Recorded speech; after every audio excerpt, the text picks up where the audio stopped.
monde, j'espère que vous allez bien. On se retrouve aujourd'hui du coup pour une vidéo point lecture. C'est les dernières lectures que j'ai fait avant du coup le Cold Winter Challenge. Donc il y en a un paquet parce que ça fait un moment que j'en ai pas fait. Il y a 6 bouquins, il y a une fin de saga, une début de saga, et j'ai 2 suites de saga, et il y en a un, je pense que c'est juste je pense que c'est un one shot, mais ça pourrait très bien être, on va dire que la fin est assez ouverte pour qu'il y ait autre chose, donc on verra bien, donc c'est parti. Alors, on va commencer du coup par celui-ci, Mississippi au-delà des couleurs, c'est de Jean-Luc Conessa. C'est une nouvelle, vous voyez, c'est assez court, il fait 73 pages. C'est une lecture très courte. En fait, je l'ai lu pour entre 2 gros bouquins parce que je voulais pas. J'avais fini un bouquin et je voulais pas commencer un gros parce que du coup le lendemain il y avait une sortie que j'attendais. Donc du coup voilà, ça a été on va dire la petite lecture entre les deux.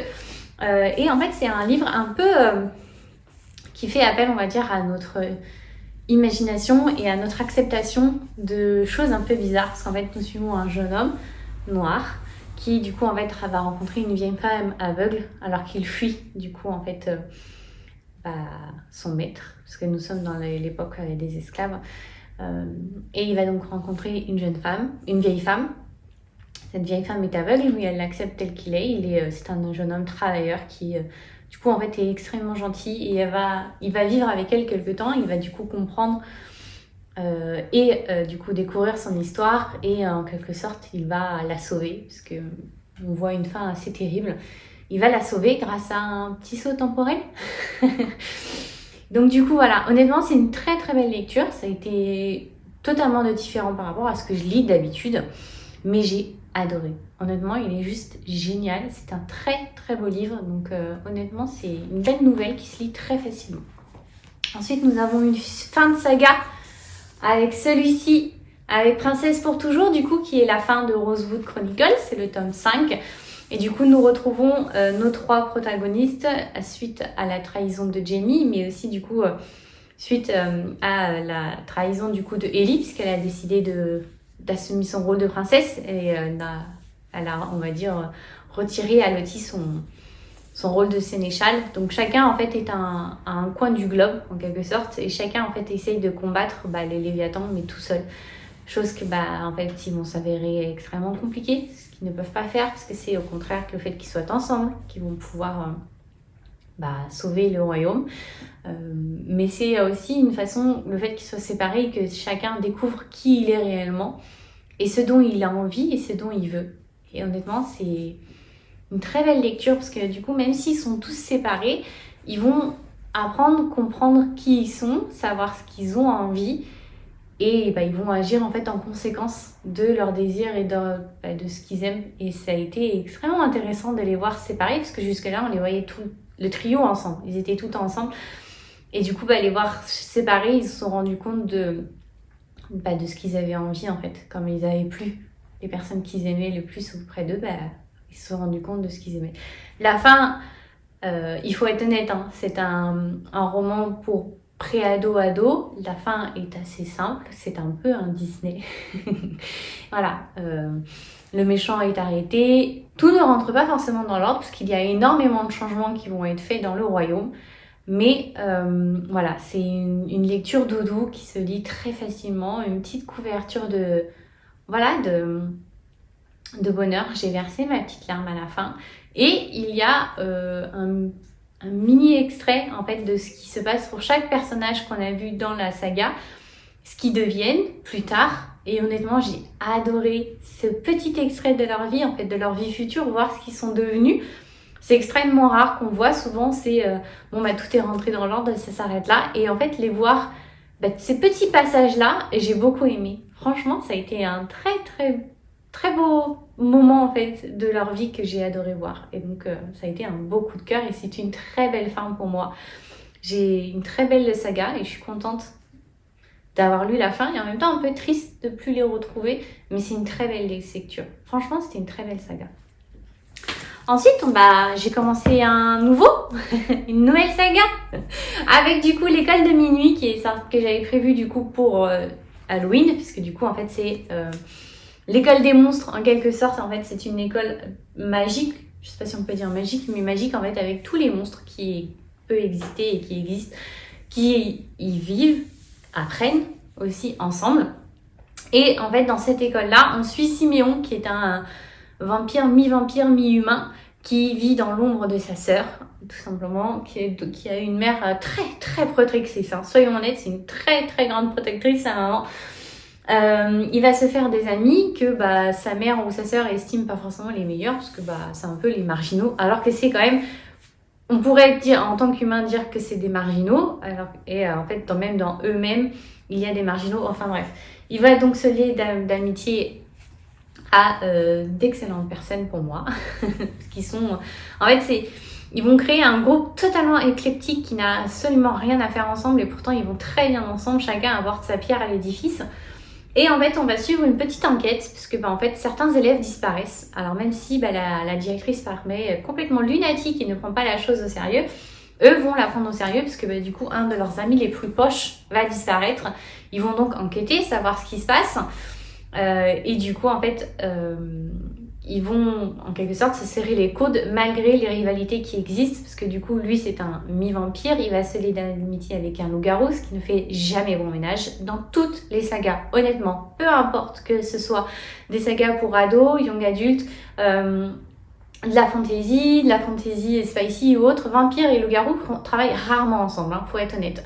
Là, il va se lier d'amitié du coup avec une jeune loup-garou qui est du coup la première à revenir dans l'école depuis des années. Du coup, forcément, il y a énormément de tensions parce que c'est deux, on va dire, espèces qui ne sont pas faites pour s'aimer. Mais ils vont travailler ensemble, ils vont découvrir, on va dire, le poteau rose. On va avoir toutes sortes de créatures. Honnêtement, c'est impressionnant. On voit des sirènes, on voit des sortes de zombies. Il y a de tout. Honnêtement, il y a de tout. Il y a un ogre, on voit des gobelins. Enfin, franchement, c'est juste génial. C'est une très, très belle lecture. Ouh, il m'a fait peur. Mais alors, voilà. C'est une très belle lecture et honnêtement, il est sorti plus ou moins au moment d'Halloween et ça a été une très belle surprise et franchement, j'ai adoré. Honnêtement, là, c'est une pure beauté. Ensuite, nous avons une suite de sagas avec L'Or Olympus. Du coup, le tome 3, je ne savais pas qu'il sortait. Je l'ai découvert le jour où il sortait et j'adore. Honnêtement, j'adore toujours autant de me plonger en fait...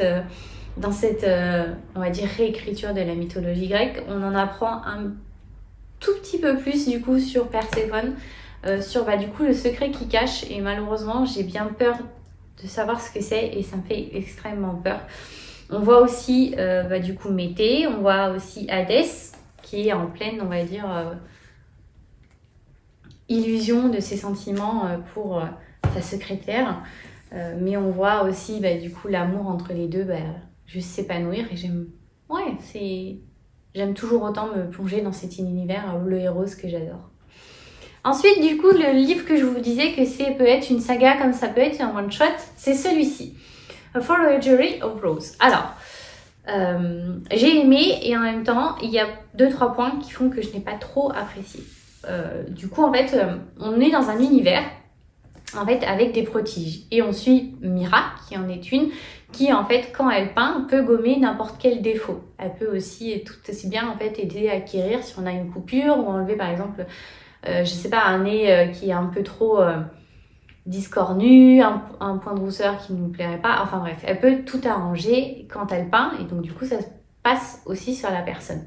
Sauf qu'ils sont dans un univers où ces prodiges-là en fait sont persécutés par le gouvernement qui estime en fait que ce sont, vous savez, le refrain habituel des abominations contre les dieux, bref, patati patata. Elle cache ce don-là, même si du coup elle peint, mais elle fait tout en fait pour éviter que sa magie s'enclenche en fait et que du coup aide ou guérisse ou comme 2-3 défauts. Jusqu'au jour où la femme du gouverneur actuellement en place, qui du coup fait tout pour tuer les prodiges, vient la voir en fait, lui demande un portrait et elle va comprendre du coup à ce moment-là qu'elle est une prodige.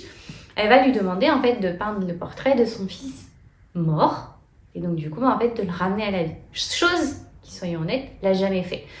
Sauf que pour cela, elle doit savoir comment ce garçon est mort. Elle va donc enquêter et en fait elle va se retrouver au milieu d'une famille pleine de secrets, de non-dits aussi. Et honnêtement, l'univers est un peu glauque, sombre, mais je l'ai adoré. Cet univers en fait de prodige capable de gommer n'importe quel défaut ou guérir, et en même temps l'univers de la famille qui est assez glauque et perturbant est juste génial. La chose qui m'a dérangée, c'est la romance. Il y a une romance du coup entre le frère cadet celui de garçon qui est mort et du coup l'artiste, qui m'a paru d'une un peu trop simple. Elle est un peu tombée comme un cheveu sur la soupe. Honnêtement, elle m'a paru pas forcément essentielle. Honnêtement. Mira est une jeune fille qui fait tout en fait pour sauver sa sœur qui est malade, et en fait sa sœur est son objectif premier et pur et simple, et honnêtement j'aurais préféré que ça reste comme ça, que la romance on va dire en quelque sorte ne pointe pas le bout de son nez, tout simplement. Elle est là mais je ne vois pas trop pourquoi elle est là. Pour moi elle n'a pas forcément un intérêt immédiat. Pourquoi j'ai dit que ça pourrait être une one shot ou une suite de Saga? En fait la fin est assez ouverte parce que on comprend qui a tué en quelque sorte le garçon, ce qui a été honnêtement absolument improbable pour moi. Je n'ai absolument pas réussi à deviner, ou du moins celui que j'avais en tête, et en fait je me suis finalement complètement et totalement trompée. Donc ça pourrait être plutôt pas mal de voir une suite, parce que du coup elle arrête le meurtrier, et le meurtrier, vous savez, fait la promesse de on n'en restera pas là. Voilà, et du coup j'adorerais voir ça. Et en même temps, l'univers et la fin comme elle est plutôt bien. Donc ça pourrait très bien s'arrêter là, parce que du coup on a eu plus ou moins toutes les réponses à nos questions. Mais en fait, voir une suite de comment il pourrait se venger, honnêtement ça pourrait être pas mal, même si malheureusement on risque de revoir la romance, et c'est la chose qui me perturbe le plus, on va dire. Et ensuite, ça a été la sortie du mois de novembre que j'attendais avec impatience et que j'ai lu, malheureusement pas assez vite à mon goût parce que je travaillais, mais m'y replonger a été un pur bonheur. Il s'agit de La passeuse de mots, le tome 3. Ce tome 3-là est une... est une couverture d'émotions. On est rendu à un point en fait où chaque, on va dire, personne qui a été avec Alia, tous ses compagnons, ont été plus que abîmés par les dernières révélations, parce que du coup le prince qu'ils étaient censés sauver est finalement pas le bon. Ils en ont sauvé un, ce qu'ils ne s'attendaient pas, mais en fait ils se retrouvent avec un ennemi plus qu'ambitieux et plus que puissant. Ils sont aussi à un moment donné en fait où Ariane pour le moment en fait est en train de subir de plein fouet la trahison qu'elle a eue et qu'elle a subie de ce prince là, et en fait chaque compagnon ne sait pas ni comment aider ni comment faire, parce qu'en fait Aria refuse catégoriquement en fait tout nouveau mot, parce que en fait elle est incapable de savoir comment faire, si elle est capable de les contrôler elle, ou si en fait ils vont lui être arrachés. En fait elle est en plein questionnement purement et simplement de son existence. Elle se demande si elle, en tant que passeuse de mots, n'existait plus, est-ce que le prince pourrait faire autant de mal qu'il est. En fait, voilà, on en est là, où en fait, c'est un tome où toutes les questions se posent, où tout le monde reprend plus ou moins des forces, accepte qui il est. Et c'est un tome dont on avait besoin. Il y a de l'action. Il y en a un peu au début. Il y a une grande partie aussi où en fait chacun se repose, se reprend des forces et en fait se dévoile. Et il y en a à la fin. Et en fait ce qui m'a le plus touchée, c'est ce qu'il y a entre les deux. C'est au moment où en fait Kylian en fait il le sauve. Ils arrivent à sauver Kylian, à savoir ce qui n'allait pas forcément avec lui. On voit aussi du coup Aria qui est en pleine, on va dire, refus catégorique de ses émotions. Or, elle a besoin de ses émotions pour ses mots. Et en fait, c'est là qu'est toute la question et la complexité en fait de ce tome-là, parce qu'en fait, elle va devoir accepter ces émotions-là, chose qu'elle a énormément et beaucoup de mal à faire. Elle va aussi réussir à se sauver elle-même grâce à ses compagnons. En fait, ça a été un livre qui a été doudou, et en même temps extrêmement douloureux, mais c'est une douleur en fait que chacun avait besoin de vivre et d'avoir dans son cœur pour pouvoir en fait juste tout simplement continuer cette quête. En fait ça a été un tome transitoire qui, soyons honnêtes, est extrêmement bien écrit, ce qui est assez rare. Les tomes un peu transitoires sont des fois un peu longs et voilà, ils sont juste longs et c'est compliqué de s'y tenir. Là, c'est pas du tout le cas. En fait, comme tout est tellement écrit avec justesse et toutes les émotions et tous les mots sont mis parfaitement à leur place, ce tome transitoire en fait passe tout seul, mais alors sans aucun souci.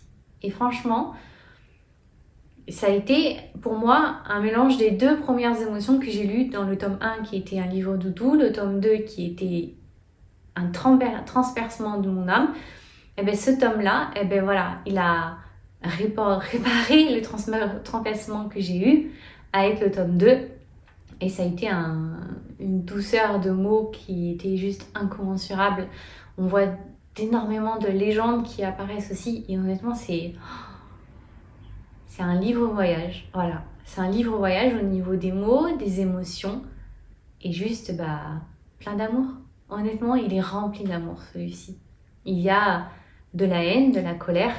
Mais en fait, il y a aussi, et c'est le plus important, de l'amour. Autant de l'amour romantique que de l'amour fraternel, de l'amour entre amis. Voilà, ça a été une bulle d'amour qui a fait exploser toute la haine et autres qu'on pouvait avoir. Attention, je déteste toujours autant le prince. J'ai qu'une envie, c'est que Kylian et Arya lui règlent son cône, faut être honnête.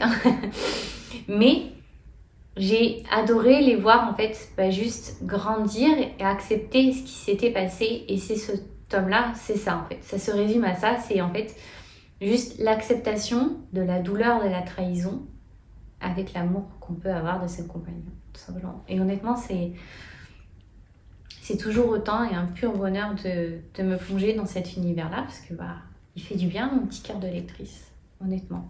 Et ça a été... voilà, c'est juste parfait. En fait, j'arrive pas à dire ce que j'ai ressenti parce que j'ai l'impression et j'ai peur que tous les mots que je pourrais dire pour ce bouquin-là ne seront pas assez puissants pour exprimer en fait tout ce que j'ai pu ressentir et j'ai peur que ce soit trop brouillon ou autre. Donc honnêtement, c'est une saga, si vous êtes amoureux des mots, amoureux des aventures, amoureux des légendes, qui est juste parfaite. C'est une saga que je n'arrêterai jamais, mais au grand jamais, de recommander. J'ai lu aussi le tome 3 du coup de La sorcière aux champignons et du coup on la retrouve avec le petit garçon où elle l'aide du coup en fait juste à apprendre à grandir avec sa magie, à l'accepter et éviter qu'il devienne l'enfant maudit. Donc c'est un petit manga que j'aime beaucoup lire. Et j'ai reçu, je l'avais commandé sur Inui Crate. Honnêtement j'avais peur et je commençais à me demander si j'allais le recevoir parce qu'on devait le recevoir en septembre. Je l'ai reçu en novembre, donc 2 mois après.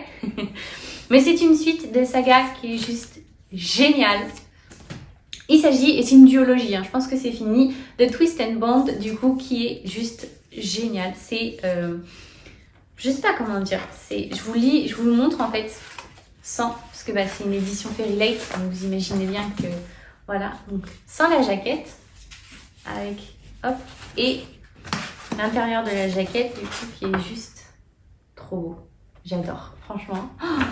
J'ai adoré. Et je l'avais commandé en fait parce que ils avaient fait le 1 dans une de leurs box. Et en fait, souvent, quand ils ont des duologies, trilogies ou autres, Fairy Light en fait permettent d'acheter juste le bouquin plus tard. Donc voilà, quand j'ai su que ils faisaient le tome 2, je l'ai acheté tout simplement. Donc du coup, voilà. Et ça a été une très très bon moment de me retrouver du coup avec nos 3 protagonistes principaux parce que honnêtement, c'est ça. Du coup, on suit Abriella, qui du coup est devenue... Ah, bonjour mon bébé, qui du coup maintenant est devenue une fae suite à la trahison de Sébastien. Et du coup, en fait, tout ne se passe pas forcément comme prévu, puisque du coup, en fait, Sébastien ne va pas pouvoir avoir le trône, parce que, en fait, même s'il a la couronne, Brie, du coup, en fait, a gardé les couronnes de la cour. Tout simplement. Elle va donc du coup devoir se retrouver à devoir choisir qui elle veut, accepter sa condition aussi de fae, puisque elle en est devenue une, maintenant ça y est. Et elle va du coup en fait devoir se lancer dans une guerre. Guerre qu'elle ne veut pas, qu'elle n'accepte pas, parce qu'elle, pour elle, en fait, elle se considère en fait toujours et encore humaine.